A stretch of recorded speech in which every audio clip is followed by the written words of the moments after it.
Hello student, स्वागत है आप सभी को अपने परिवार यूडी रोजगार में। जीडी कांस्टेबल के जितने भी प्रिय स्टूडेंट हो, यह क्लास आप सभी के लिए most important and perfect class होने वाला है, क्योंकि जितने भी प्रश्न लिया गया है जीडी कांस्टेबल का पूछा हुआ प्रश्न है, जो कि प्रीवियस ईयर प्रश्न है।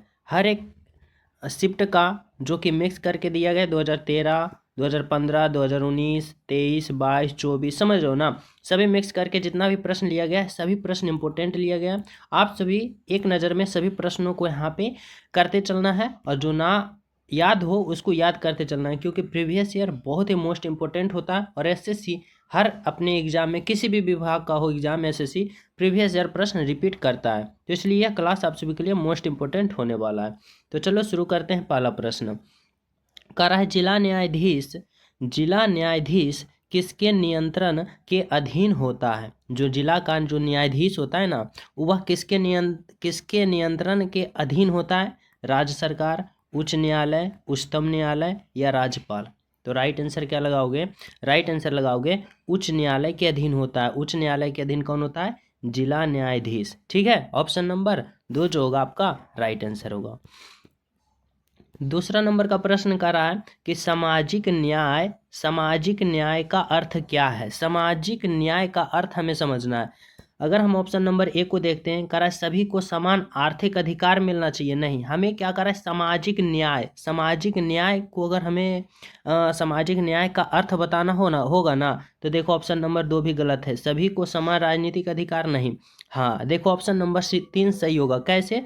तो जाति, नस्ल, रंग और लिंग आधार पर सभी प्रकार के भेदभाव दूर होना चाहिए। इसी को हम क्या कहेंगे? तो सामाजिक न्याय। यानी क्या होगा? तो ऑप्शन नंबर 3 जो होगा आपका राइट आंसर होगा। ठीक है, चलो यहाँ पे देखना 3 नंबर का प्रश्न कह रहा है, स्वतंत्रता के लिए क्या अनिवार्य है। हमें बताना है स्वतंत्रता के लिए क्या अनिवार्य होना चाहिए। प्रतिबंध, अधिकार, विशेषाधिकार या कानून। तो राइट आंसर क्या होगा कि स्वतंत्रता के लिए क्या अनिवार्य है? तो प्रतिबंध। समझना, यहाँ पे कंफ्यूज हो जाएंगे। प्रतिबंध, देखो बंध मतलब क्या होना है? किसी चीज का अंदर बना होना, और प्रतिबंध मीन्स छूटा हुआ। समझ लो, तो वही कह रहा है स्वतंत्रता के लिए क्या अनिवार्य है। तो प्रतिबंध यानी आज़ादी, तो वही होगा प्रतिबंध यानी छूटा हुआ। आज़ादी यानी क्या होगा? Option number A. ठीक है, 4 नंबर का प्रश्न समझना। कह रहा है, लोकतंत्र में सबसे महत्वपूर्ण व्यवस्था कौन सी है। लोकतंत्र में हमें बताना है कि सबसे महत्वपूर्ण व्यवस्था जो है वह कौन सी है। सामाजिक, राजनीतिक, आर्थिक या सरकारी। तो राइट आंसर जो होगा ना, लोकतंत्र में हमें बताना है सबसे महत्वपूर्ण व्यवस्था तो राजनीतिक होगा। ऑप्शन नंबर 2 होगा। ठीक है, अगला प्रश्न समझना कर रहा है, पंचायती राज व्यवस्था में स्थानीय स्वशासन की व्यवस्था कैसी होती है। पंचायती राज व्यवस्था में स्थानीय स्वशासन की व्यवस्था कैसी होती है। तो यह क्या किस प्रकार होती है भाई? तो ग्राम, ब्लॉक, जिला और राज्य स्तर पर 4 स्तरीय व्यवस्था होता है, या ग्राम, ब्लॉक, जिला स्तरीय 3 स्तरीय व्यवस्था होता है। समझना, हमें पंचायती राज व्यवस्था में जब भी बताना है स्वशासन की व्यवस्था कैसी होती है, तो त्रिस्तरीय होती है। त्रिस्तरीय की बात करें ना, तो वह होगा ग्राम होगा, ब्लॉक होगा और जिला स्तर पर 3 स्तरीय संरचना होती है। नहीं तो फिर इस प्रकार से घुमा के भी प्रश्न पूछ सकता है कि पंचायती राज व्यवस्था में स्थायी स्वशासन जो होती है वह कितने स्तरीय पर होती है। तो त्रिस्तरीय पर होती है। कौन कौन? ग्राम, ब्लॉक और जिला। ऑप्शन नंबर 2 लगाओगे, जो कि आपका राइट आंसर है। ठीक है, चलो 6 नंबर का प्रश्न समझना। कह रहा है, स्वतंत्र भारत के प्रथम राष्ट्रपति कौन थे। स्वतंत्र भारत के प्रथम राष्ट्रपति की बात करें, doctor Rajendra Prasad. Option number 4। ठीक है, अगला प्रश्न है, संविधान के जन स्वास्थ्य एवं स्वच्छता तथा अस्पताल एवं औषधालय की सूची आते हैं। अब बताना है हमें कि जन स्वास्थ्य, स्वच्छता, अस्पताल, औषधिशाला जो है वह किसके अंतर्गत आते हैं। केंद्र सूची, किसी सूची के नहीं, समवर्ती सूची या राज्य सूची। तो राइट आंसर क्या लगाओगे? राइट आंसर लगाओगे राज्य सूची के अंतर्गत आता है। कौन सा? तो स्वास्थ्य आता है, स्वच्छता आता है, अस्पताल आता है जो, और औषधालय आता है। किसके अंतर्गत? तो राज्य सूची के अंतर्गत आता है। Option number 4। ठीक है, अगला प्रश्न है, कि निम्नलिखित में से किस देश ने सर्वप्रथम महिलाओं को मताधिकार दिया था। यानी कौन सा देश है जो महिलाओं को अधिकार दिया था कि वह वोट डाल सकेगा। न्यूजीलैंड, भारत, अमेरिका या फिर आइसलैंड। तो राइट आंसर क्या लगाओगे, राइट आंसर लगाओगे आप लोग क्या, तो न्यूजीलैंड। न्यूजीलैंड वाले सरकार जो था सर्वप्रथम महिलाओं को अधिकार दिया था कि आप वोट डाल सकते हो। ऑप्शन नंबर 1, ठीक है। अगला प्रश्न समझना 9 नंबर का। करा हुआ प्रथम प्रधानमंत्री कौन थे जिन्होंने संसद सत्र में उपस्थित हुए बिना ही त्यागपत्र दे दिए थे। हमें बताना हुए प्रधानमंत्री कौन थे। तो यहाँ पे कौन थे हुए, तो वे थे चौधरी चरण सिंह। कौन थे, तो चौधरी चरण सिंह थे। ऑप्शन नंबर 3 जो होगा आपका राइट आंसर होगा, ठीक है। अगला प्रश्न देखना 10 नंबर का। 10 नंबर का प्रश्न कर रहा है भारतीय जनतंत्र के संदर्भ में निम्नलिखित में से कौन सा कथन सही है। हमें बताना हुए कौन सा कथन सही है जो कि भारतीय जनतंत्र के संबंध में बता रहा है, ठीक है। तो यहाँ पे अगर हम बात करें ऑप्शन नंबर 1 का, तो लोगों को अपने प्रतिनिधियों को चुनने का अनुमति देता है। बिल्कुल सही। क्या करता है, भारतीय जनतंत्र में क्या कहा गया है कि लोग जो है अपने प्रतिनिधित्व को चुनने का अनुमति देता है। यानी आप लोग वोट देके अपने प्रतिनिधित्व को चुनते हो, देता है ना, तो बिल्कुल सही। वित्तीय आपात में किसी किस्म के लोगों पर कब्जा कर लेना अधिकार देता है। गलत। जब पहला ही ऑप्शन सही है तो हमारा राइट आंसर ऑप्शन नंबर 1 ही होगा, ठीक है। 11 नंबर का प्रश्न समझना करा भारतीय संविधान में भारत को खाली स्थान घोषित किया गया। भारतीय संविधान में भारत को क्या घोषित किया गया भाई, राज्यों का एक महासंघ होना, राज्यों का एक परिसंघ, राज्यों का एक संघ या राज्यों का एक सम्मेलन।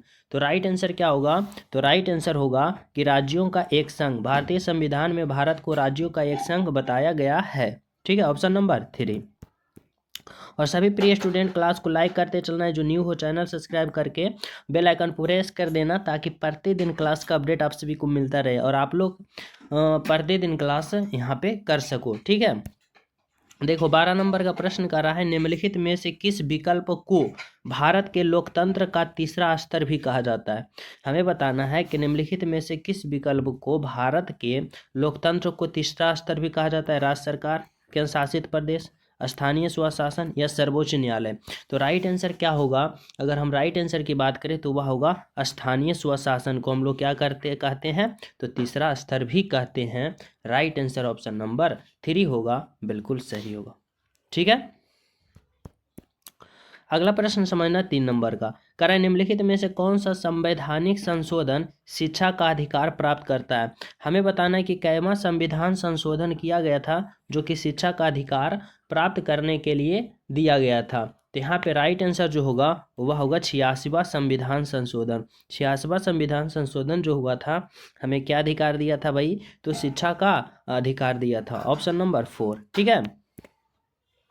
14 नंबर का प्रश्न समझना, कह रहा है निम्नलिखित में से कौन सी भाषा संविधान की 8वीं अनुसूची का हिस्सा नहीं है। हमें बताना है कि कौन सा यहाँ पे भाषा जो है वह 8वीं अनुसूची का हिस्सा नहीं है। तो देखो अगर हम बात करते हैं यहाँ पे डोगरी का तो बिल्कुल है, बोडो का है, संथाली है बिल्कुल, लेकिन फारसी की बात करें ना तो फारसी यहाँ पे हमारे अनुसूची में ये वर्णित भाषा नहीं है, यानी ऑप्शन नंबर 3 होगा, ठीक है। अगला प्रश्न समझना 15 नंबर का। कह रहे निम्नलिखित में से क्या भारत के सर्वोच्च न्यायालय के अधिकार क्षेत्र में नहीं है। अब बताना है कि कौन सा जो है वो भारत के सर्वोच्च न्यायालय के अधिकार क्षेत्र में नहीं है। अपीलीय, मूल, वित्तीय या सलाहकार। राइट आंसर क्या होगा, राइट आंसर होगा वित्तीय। वित्तीय जो है ना भारत के सर्वोच्च न्यायालय के अधिकार क्षेत्र में नहीं आता, यानी ऑप्शन नंबर 4 जो होगा वह आपका राइट आंसर होगा, ठीक है। तो चले नेक्स्ट पे। देखो यहाँ पे समझना आप लोग 16 नंबर का प्रश्न क्या कर रहा है। 16 नंबर का प्रश्न कर रहा है 86वां संविधान संशोधन अधिनियम 2002 ने भारत के संविधान में निम्नलिखित में से कौन सा अनुच्छेद स्थापित किया था। अब बताना है कि 86वां संविधान संशोधन जो होता 2002 में वह निम्नलिखित में से कौन सा अनुच्छेद स्थापित किया था। तो राइट आंसर क्या होगा, राइट आंसर होगा अनुच्छेद 21 के ए। अनुच्छेद 21 के ए, जो कि अभी 86वां संविधान संशोधन आप लोग ने पढ़े थे कि शिक्षा का अधिकार दिया गया था। कैमा संविधान संशोधन? तो 86वां संविधान संशोधन 2002 में। और उसको उठा के कौन सा अनुच्छेद में रखा था? तो अनुच्छेद 21 के ए में रखा था, जो कि आपका राइट आंसर होगा option number A is the बिल्कुल राइट आंसर। ठीक है, चलो अगला प्रश्न समझना 17 नंबर का। कह रहा है दो राज्यों के बीच के विवाद को भारत के सर्वोच्च न्यायालय द्वारा हल किया जा सकता है। समझना, अगर दो राज्यों के बीच विवाद चल रहा है तो भारत के सर्वोच्च न्यायालय द्वारा हल किया जा सकता है। कैसे किया जा सकता है भाई? अपीलीय न्यायिक क्षेत्राधिकार द्वारा, सलाहकारी क्षेत्राधिकार द्वारा, या पर्यवेक्षी क्षेत्राधिकार द्वारा, या फिर मूल न्यायाधीश कार द्वारा।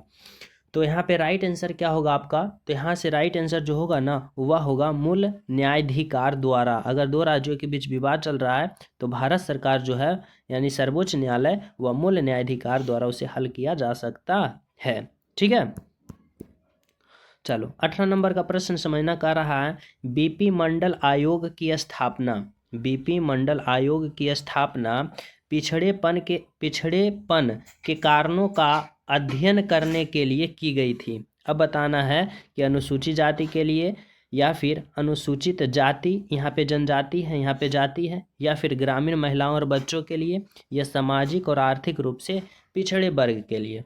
तो राइट आंसर क्या होगा? राइट आंसर होगा ऑप्शन नंबर 4, यानी सामाजिक और आर्थिक रूप से पिछड़े वर्ग के लिए बीपी मंडल आयोग जो कि स्थापना हुआ था। ठीक है, ऑप्शन नंबर 4। अगला प्रश्न समझना कि निम्नलिखित में से किस अधिनियम के तहत भारत में द्वैध शासन प्रणाली की शुरू हुआ था? तो भारत सरकार अधिनियम 1935, 1909, 1947 या 1919। राइट आंसर क्या लगाओगे? राइट आंसर लगाओगे भारत सरकार अधिनियम 1919 के तहत जो हुआ था वह द्वैध शासन प्रणाली स्थापित हुआ था। ऑप्शन नंबर 4 जो होगा आपका राइट आंसर होगा।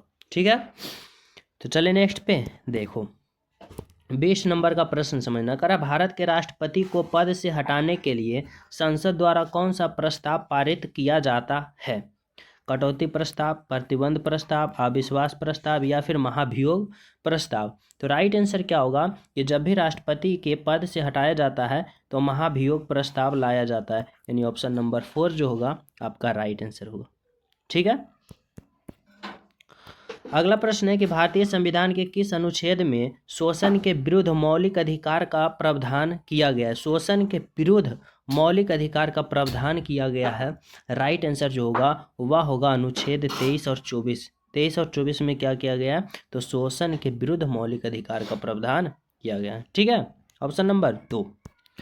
अगला प्रश्न है, और आप लोग अंत में जरूर बताना कि यहाँ पे कितने टोटल प्रश्नों में कितने सही किए हो कितने गलत किए हो, क्योंकि हर एक प्रश्न आप सभी के एग्जाम के यानी एग्जाम के लिए महत्वपूर्ण है। कौन सा प्रश्न आप सभी के शिफ्ट में आ जाए ये कोई पता नहीं है। ठीक है, क्योंकि एसएससी बार बार अपने प्रश्न को रिपीट करता है। करा 1985 में किए गए भारतीय संविधान के 52वें संविधान संशोधन में क्या सुधार किया गया था? अब आप लोग को ये पता होना चाहिए कि 52वें संविधान सुधार जो हुआ था उसमें क्या किया गया था। तो कर की वृद्धि के संबंध, संघ और राज्य सूची को संशोधन, या भारतीय गणराज्य में सिक्किम को एक राज्य में शामिल किया, या दल बदल कानून, या सामाजिक धार्मिक निरपेक्ष संविधान में प्रस्तावना को जोड़ा जाए। तो राइट आंसर क्या होगा? तो राइट आंसर होगा कि 52वां संविधान संशोधन 1985 में जो किया गया था वह किया गया था दल बदल विरोध कानून को शामिल किया गया था। ऑप्शन नंबर 3 जो होगा आपका राइट आंसर होगा। ठीक है, अगला प्रश्न समझना। करा भारतीय संविधान में पहला संशोधन किस वर्ष किया गया था? पहला जो कि संशोधन हुआ था संविधान में वह किस वर्ष हुआ था? 1948, 1951, 1950 या 1947। तो राइट आंसर क्या होगा कि भारतीय संविधान में पहला संशोधन जो हुआ था वह किस वर्ष किया गया था? तो वह किया गया था 1951 में, जो कि आपका राइट आंसर होगा ऑप्शन नंबर 2। ठीक है, तो चले नेक्स्ट पे देखो अगला प्रश्न समझना 24 नंबर का। कराए निम्नलिखित में से किस परिस्थिति में भारत में स्वतंत्रता के मौलिक अधिकार को कम किया जा सकता है? राज्य के आपातकाल में, महामारी आपातकाल में, या राष्ट्रपति आपातकाल में, या फिर वित्तीय आपातकाल में? तो राइट आंसर क्या होगा? राइट आंसर होगा कि राष्ट्रीय आपातकाल। जब राष्ट्रीय आपातकाल होता है तो उस समय क्या किया जाता है? तो आपका मौलिक अधिकार को कम कर दिया जाता है। यानी ऑप्शन नंबर 3 जो होगा आपका राइट आंसर होगा। ठीक है, अगला प्रश्न है कि भारत के संविधान में कितनी अनुसूचियां हैं? और यह 25 नंबर का प्रश्न है, यह होमवर्क के रूप में आप सभी को देना चाहता हूं। सभी विद्यार्थी इस प्रश्न का राइट आंसर बताना कि भारत के संविधान में अनुसूचियों की संख्या कितना है। ठीक है, और जो न्यू हो चैनल सब्सक्राइब करके बेल आइकन प्रेस कर देना। क्लास को लाइक एंड शेयर जरूर करना। मिलते हैं आप सभी को नेक्स्ट क्लास में। जब तक सभी को हमारे तरफ से जय हिंद।